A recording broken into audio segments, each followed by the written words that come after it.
What is up, guys? Blue Spooky here, having some technical troubles tonight, so tonight is going to be a video with some compilations of old stories. So if you aren't interested in that, then you can go ahead and skip this one, but if you don't mind, I'm gonna make it a long video so you guys can enjoy it in the background while you go to sleep or do your work or whatever you do. So I hope you guys enjoy, and I hope you guys have a great day. Thanks for watching.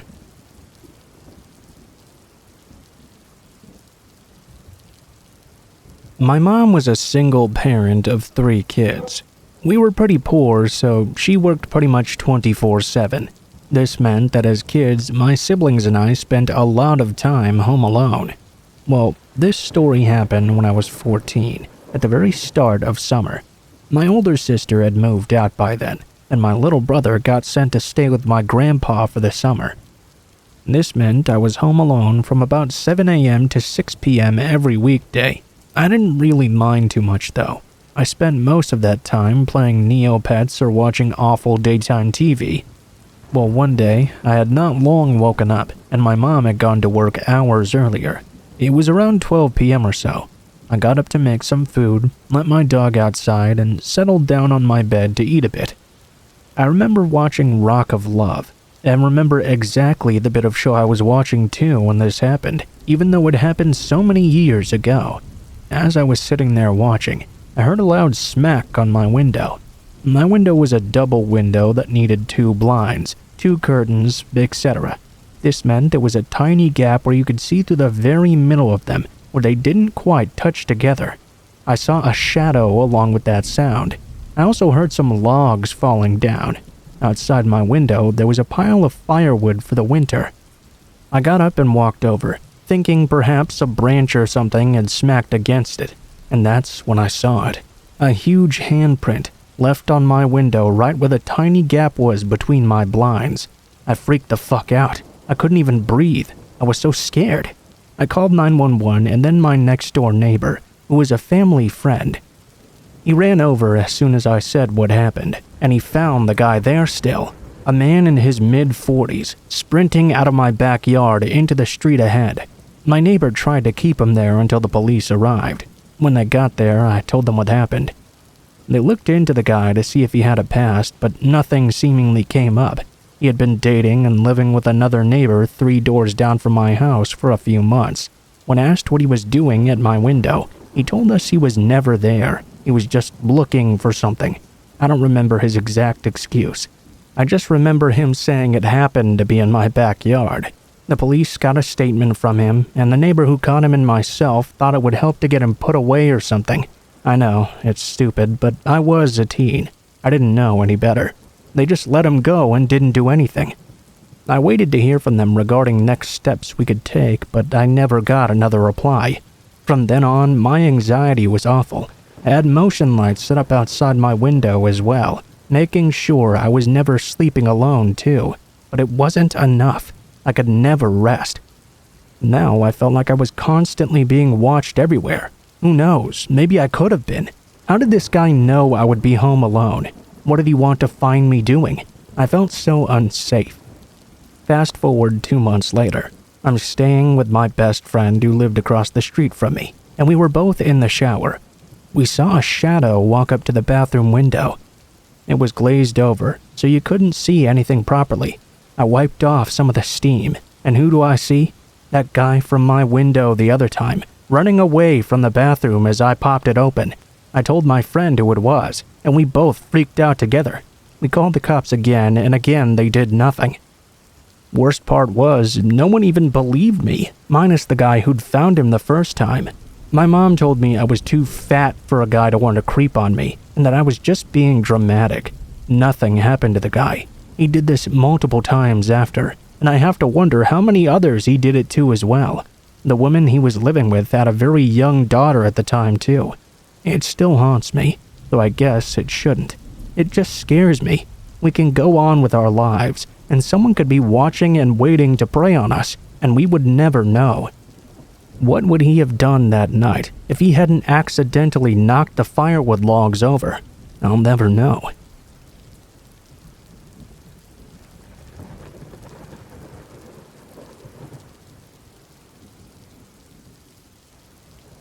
First, I guess I should say that when I was growing up, my mom had a lot of undiagnosed mental health issues.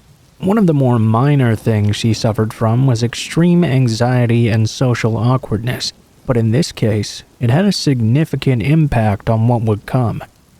I must have been around the age of 8 to 10 years old. I can't remember exactly. We lived in a very small town in the north of Scotland, which also happened to be only a mile or so away from a sort of spiritual retreat that was fairly well known. And because we had this spiritual place so close to us, we would get a lot of, shall we say, weird people coming into town. Now, I don't mean to suggest that spiritualness always equals weirdness, but the reality is, it did attract a lot of strange people to the area.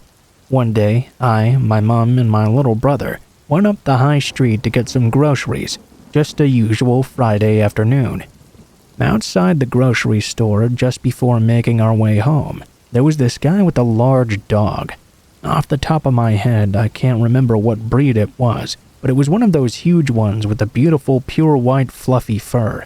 My brother and I were fascinated by it. The guy got to chatting with my mom for what seemed like an eternity. Eventually, she managed to get him to stop bothering her, and we started walking home. The guy with the dog had this van. Instead of just saying goodbye and going on his way, he shoved his dog in the back and proceeded to drive behind us at a pace slower than we were walking at. When we got home, he parked right outside our front door. When we got in, my mom shut the curtains and said to just ignore him. On Saturday morning, my brother and I got up early. When we peeked out the curtains, he was still there, standing with his dog right outside the wall to our garden and staring in through our living room window. It feels weird to even say this now, but honest to God, our mom made us turn off all the lights and crawl around so the guy would think we were not home. For the next 2 days, he stayed outside our house, coming up to our door, banging on it. When he got no response, he would come to the living room window and slam on that, shouting he knew we were home. He just wanted to be friends. Lots of things like that. Eventually, after almost a week of this, he finally fucked off. I know how weird it is now that my mom didn't just call the police or a friend for help, but I guess I can forgive her for suffering mental health issues at the time. As for the guy, though, I have no idea what he was thinking doing all that shit.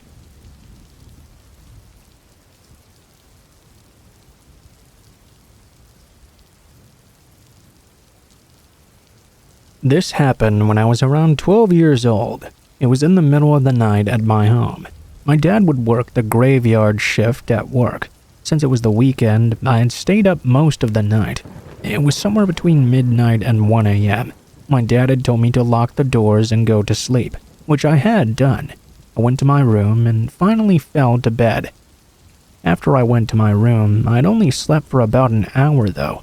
At around 2 a.m., I was suddenly woken up to the sound of knocking on my back door. It scared me wide awake. After taking a few moments to process what I'd just heard, I decided it was probably just my dad knocking on the door. Maybe he'd forgotten something. Being mentally exhausted, I knew he had a house key on him. I told myself he'd just unlock the door on his own eventually. But the knocking continued. It was pretty creepy. Next thing I knew, the knocking had suddenly stopped. Then it started again at a different location. Someone was knocking on the window to my kitchen. I continued to try and assure myself it was just my dad. I didn't understand though. Why couldn't he just unlock the door himself? He always had the key on him. Thinking about this a bit more, I was starting to get pretty freaked out. I wasn't going to answer the door. If anything, my dad would eventually call me to open it for him. My phone was right next to me, but no such call ever came. The knocking started again at another window. I was terrified now, too scared to get up and check what was out there. The knocking would not stop. Next thing I know, it moved to the front door, and they began to slam at a harsher level too. That's when it hit me that I couldn't bring myself to move. I was frozen in fear. I couldn't bring myself to scream or talk or move any muscle. My heart was dropping as the knocking moved to a window closer and closer to my bedroom. My curtains were see-through. I couldn't do anything. I didn't know what I could do. I could only stay as my fear consumed me. I moved my eyes to the window. My heart skipped a beat when I saw a man peeking in through it, a tall man with a ski mask covering his face. I could hardly make out the details because it was so dark. His mask had some sort of skeleton design on it, and he tilted his head slightly as he noticed I'd seen him. I tried to say anything, but my words choked in my throat. I closed my eyes hard and started whispering to myself that it was not real, over and over again. I opened my eyes. No one was there. I breathed a sigh of relief until I heard a loud whisper from outside. "Open up or I'll cut you." Everything suddenly stopped. I could finally move again, but I couldn't really sleep anymore that night. It didn't feel like a dream. Everything felt so real. I don't know what happened, but I pray I'll never have to experience that again. It was one of the most frightening moments in my life I've ever dealt with. I couldn't find any trace of the guy after, though. I was home alone that day too, so nobody could back me up. The following morning, I asked my dad when he came back from work if he'd come back earlier that day and knocked on my doors and windows. Of course, he did not.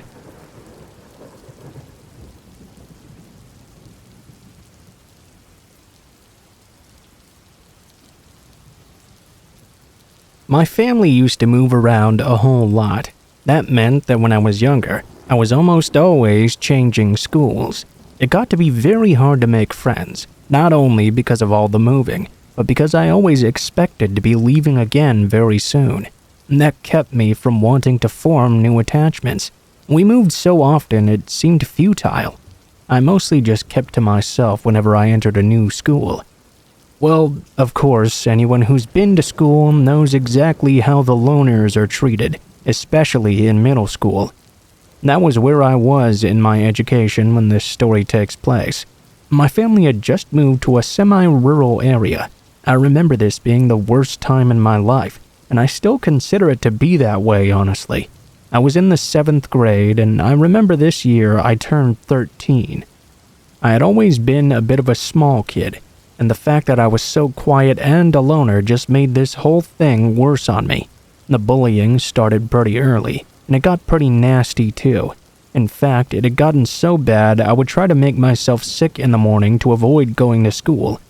I would wear wet socks to bed or put dirty things in my mouth. Back then, we actually thought something like that could make you sick. There was constant name-calling. Kids would always try to force me into fights with them. I never wanted to fight, and there was never any reason. I remember once these two bullies held me, while another burst a water balloon on me. Then they went around joking and telling everyone I had a wet dream. It was humiliating, just being at that school. The worst part is that the teachers never did anything about it. It happened on the bus, too. A few of the guys who gave me a hard time at school were on the same bus as me, and lived in the same general area I did.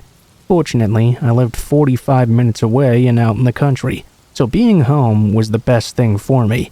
I would never encounter anyone else who tormented me way out there. Summer vacation, because of this, was my favorite time of year.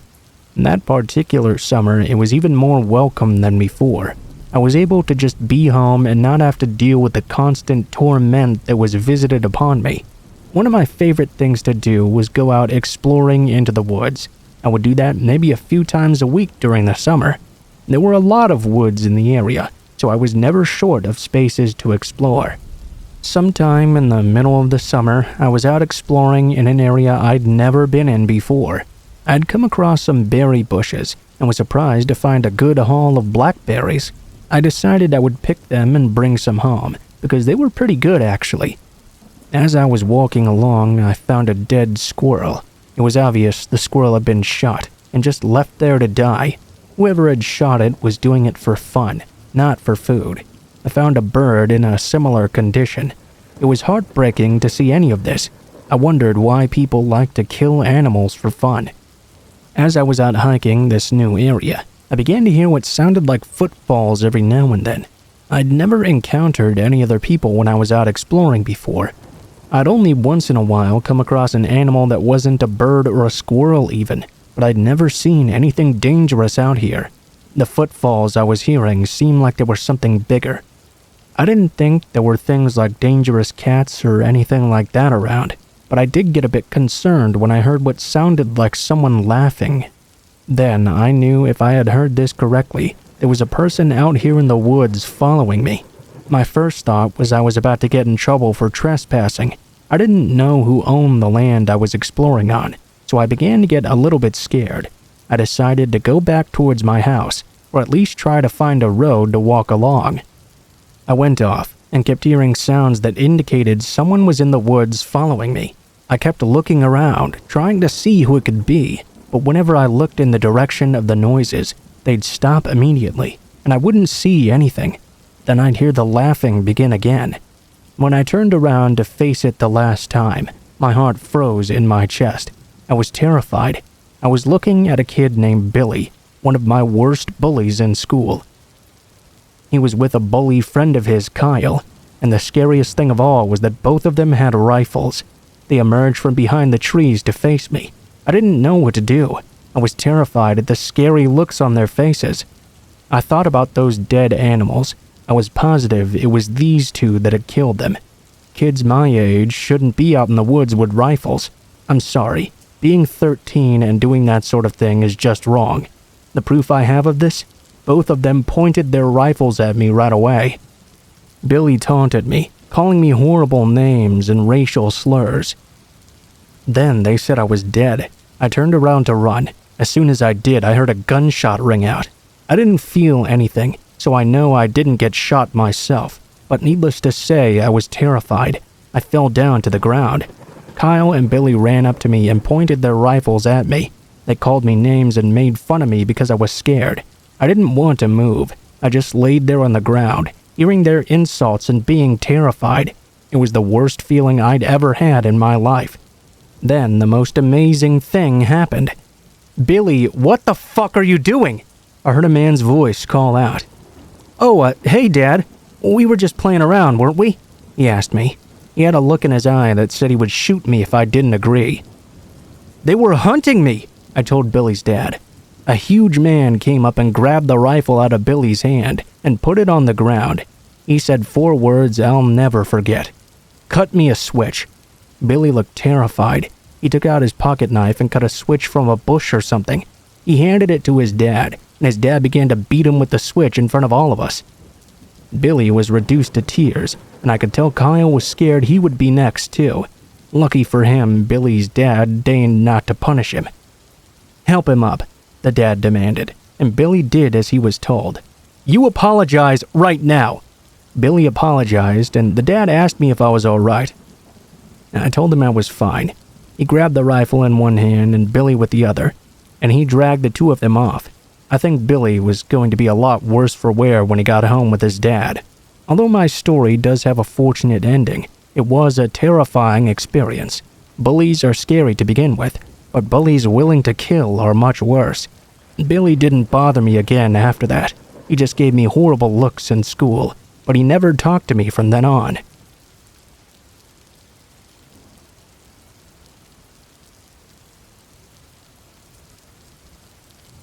A lot of neighborhoods have quote-unquote haunted houses in them. You know the exact kind I mean. Houses that are for some reason abandoned and boarded up for a long time.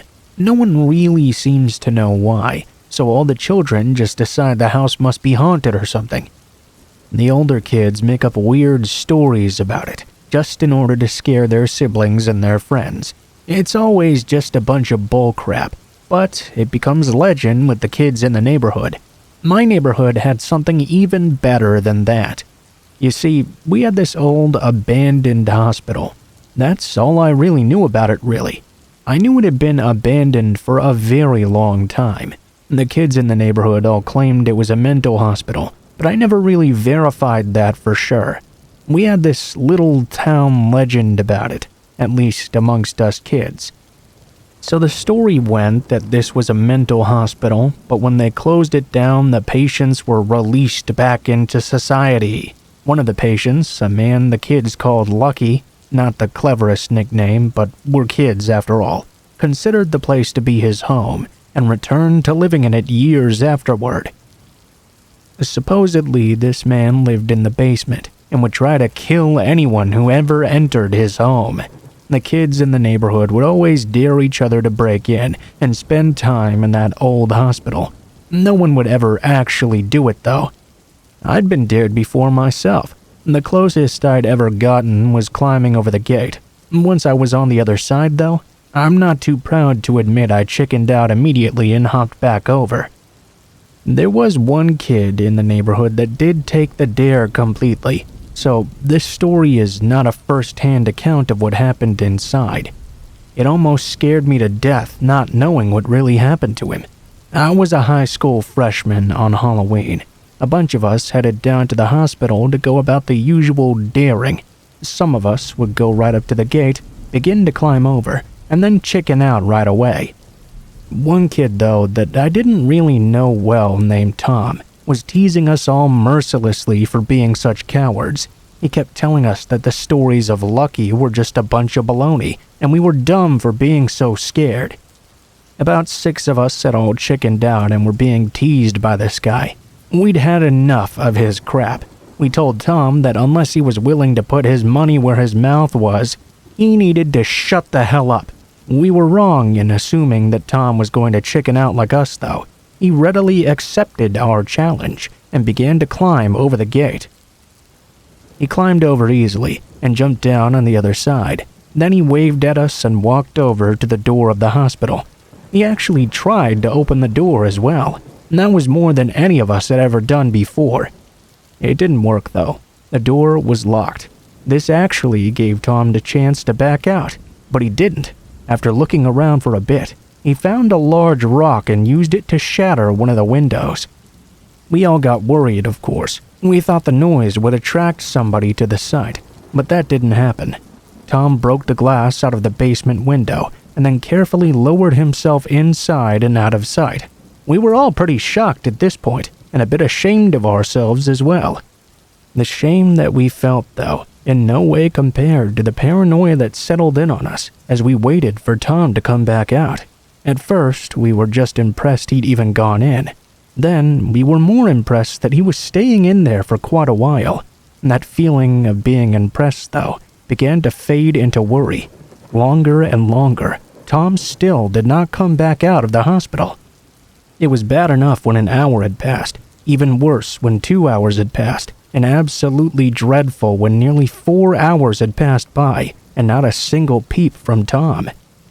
It really began to bug us. We weren't sure why he hadn't come back out yet, but we were definitely speculating on it. Our first thought was that he was taking his time to try and scare us. The worst thought, and the one that became more and more realistic to us kids as time went on, was that Tom must have really come across Lucky, and he must have been unhappy to have someone invading his home. And Tom's disappearance put us all in a bad place.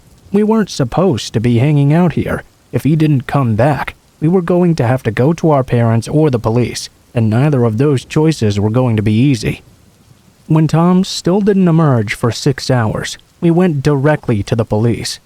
Maybe we should have gone to our parents first in hindsight, because when the cops called our parents out of the blue, the situation got even worse. I got chewed out in front of all the cops and all the other parents as well.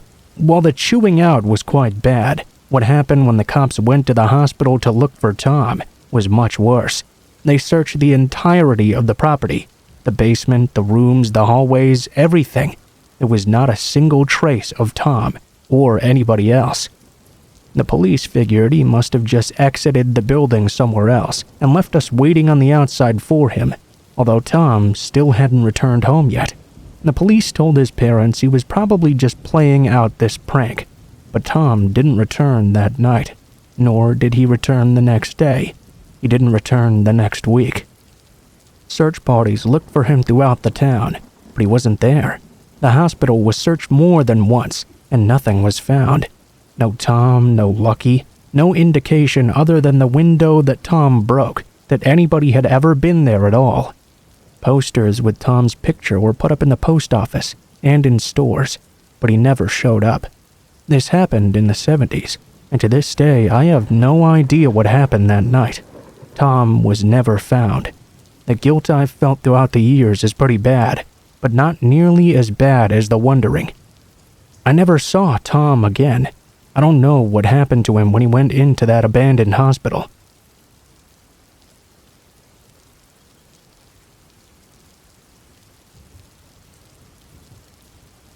I recently ran into an old coworker from our time we worked at a sandwich shop in the truck stop.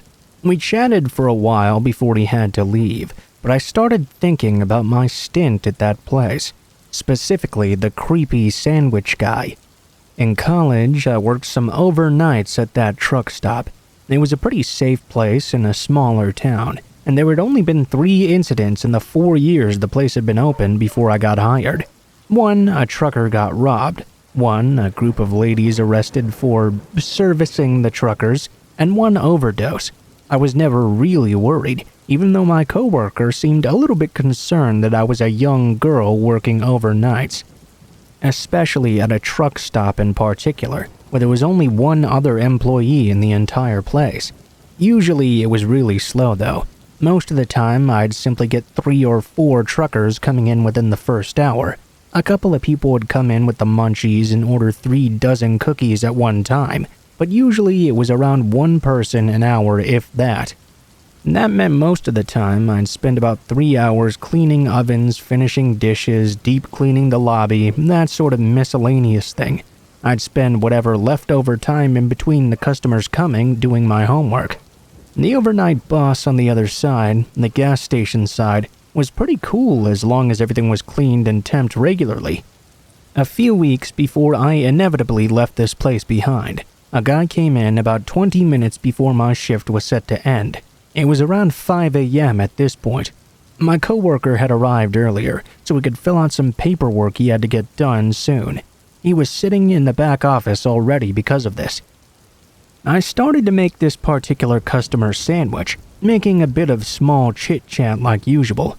At first, nothing seemed out of the ordinary. He told me he was driving from New York to Wisconsin and asked me a bit about how my night had been. Nothing crazy so far. I wrapped up his sub, rang it up for him, and even threw in a small discount for him since he seemed nice. I was just happy I was getting ready to go home for a few hours of sleep before I had to head off to a long day of college classes. When I went to take his change is when things went wrong. He dropped the coins in my hand, but suddenly he grabbed my wrist tight. The next thing I knew, I was flipping over the side of the counter onto the floor. He had yanked me across and still had a firm grip on my wrist. He began to wrap his hands around my throat. Thank God my coworker was there. The manager on the other side had slipped into the bathroom, so to this guy's knowledge, I was the only person there at the moment. My coworker, while filling out his papers, happened to look up at the cameras and see the man attacking me. He was bolting out of the back just seconds after I hit the ground, and before I knew what was going on, he had chased the man outside. He didn't pursue him far, afraid that someone else might be nearby who would come after me as well. He ran back inside, locked the door to our side of the store, and shouted for the manager to call the police. The cops came. They searched the area and watched the security photos, but nothing ever came from it. The guy disappeared completely, and I never heard anything about him. I put in my 2 weeks' notice the following day, after my nerves had calmed down a bit. I was switched around so I worked during the day around my classes for my last few days. They made it a policy as well that 2 people were to be working both sides of the truck stop on overnights from that point on. I still live about half an hour from there, and honestly, I haven't gone back since that last day. That memory is still fresh in my mind, even 8 years later.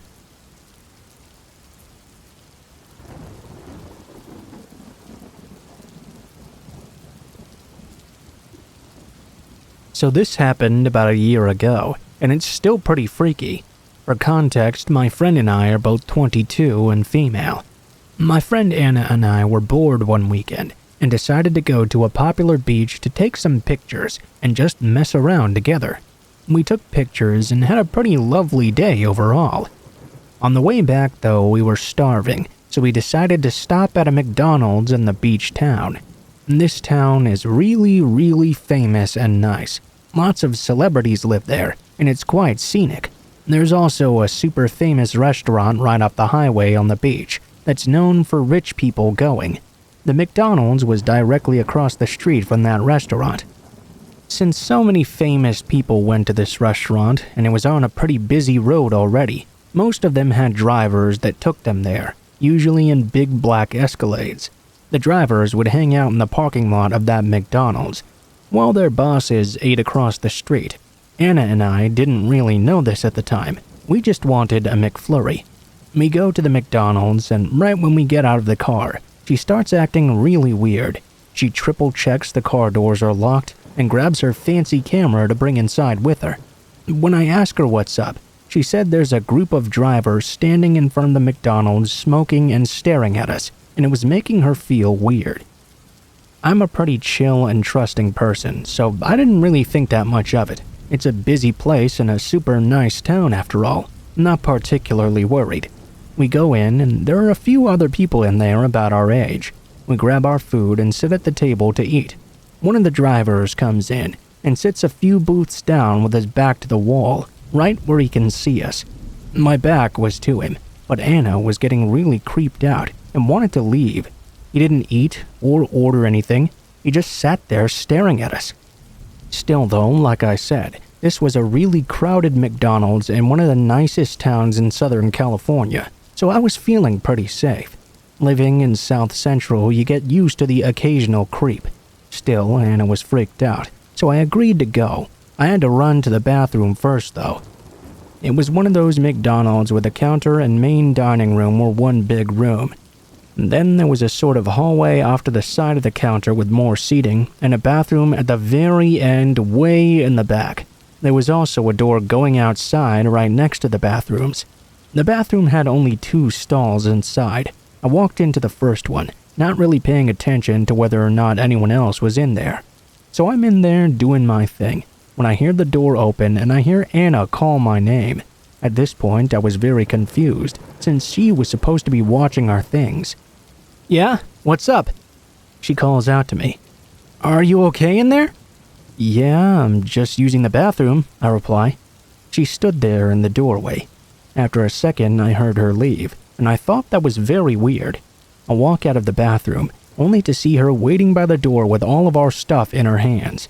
I asked her what was going on, and why she'd come into the bathroom. She looked at me extremely panicked, and said we needed to leave right now. I was really confused at this point. We rushed out to the car and she started to explain what had happened. Turns out, when I'd walked into the bathroom, that driver had followed me inside. I didn't remember hearing him come in. I just assumed someone had either been in the stall next to me already and was leaving, or had just come in to check their makeup or something. Honestly, I wasn't paying that much attention. He didn't close the stall door when he came in, so I wasn't aware he was still in the stall next to me. She had been on her phone, so she hadn't seen him follow me either. A young guy eating had noticed it, and gone up to my friend asking if we knew the man. Frantic, she told him we did not, and ran to check on me. He was hiding in the stall next to mine, with the stall door wide open, trying to peek underneath and not making a single sound. She came in and didn't see him at first, so she called my name to make sure I was okay. When the man realized someone else was now in there, he rushed out of the stall past her and disappeared. She was in shock and didn't know what to do other than grab our things and prepare to run. When we went to her car, the man was sitting in his big black car with tinted windows, parked right next to us, staring at our car. We sped off. When I got the full story, we called the McDonald's to let them know what happened. They didn't really care, of course. Then we called the non-emergency sheriff line to report it as well, which happened to be closed. Thank you, Malibu, for nothing. Eventually, my mom went full mama bear and threatened to blast it all over social media that they didn't take my report seriously. And we got a hold of someone at corporate from there on. They checked their cameras and saw the guy follow me in as well. A police report was made, so at least hopefully this thing never happens to anyone else again.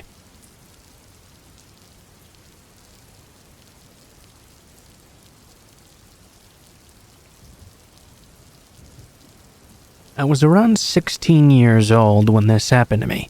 It was just me and my dad at our house, and since he was a businessman that traveled quite frequently, I was left home alone quite often. First of all, I'll do my best to describe to you the layout of my house so you can better understand the situation. It's a fairly small place, since it was just my father, my dog, and I living in there.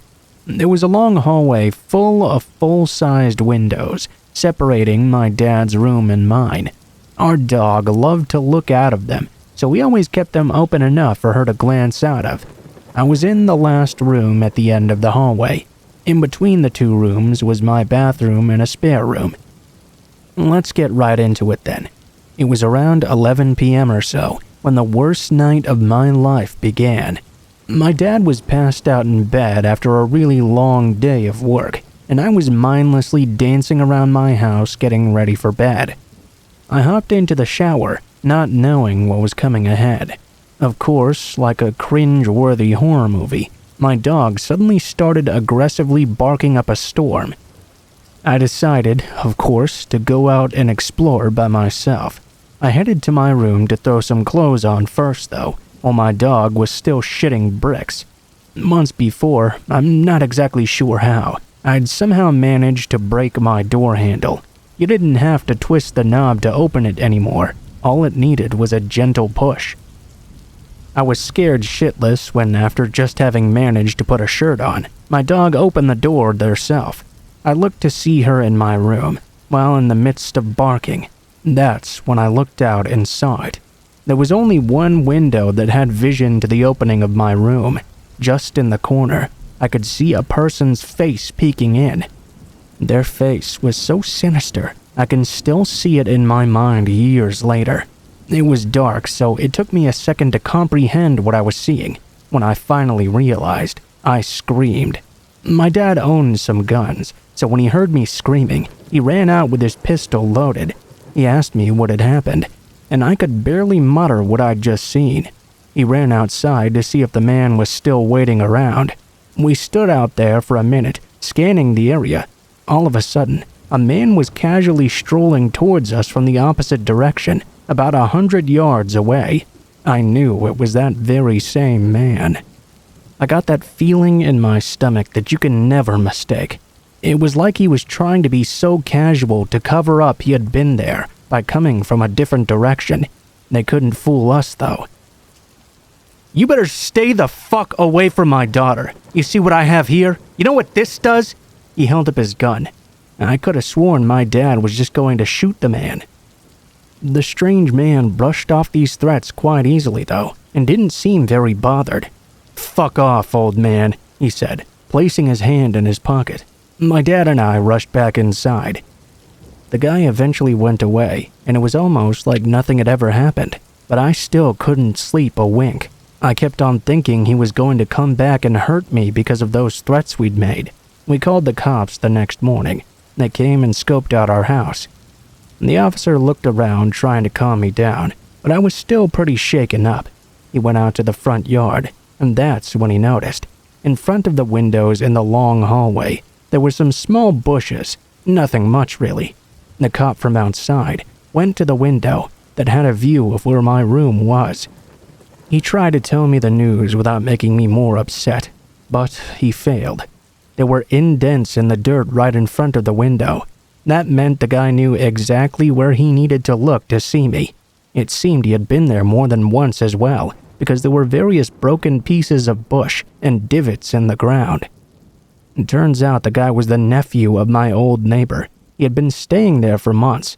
Never arrested, never got in any trouble, barely got a slap on the wrist in the end. But at least he never bothered me after. How long had he been watching me exactly? I'll never know, really. All I do know is I keep my door shut, and I never keep the blinds open now.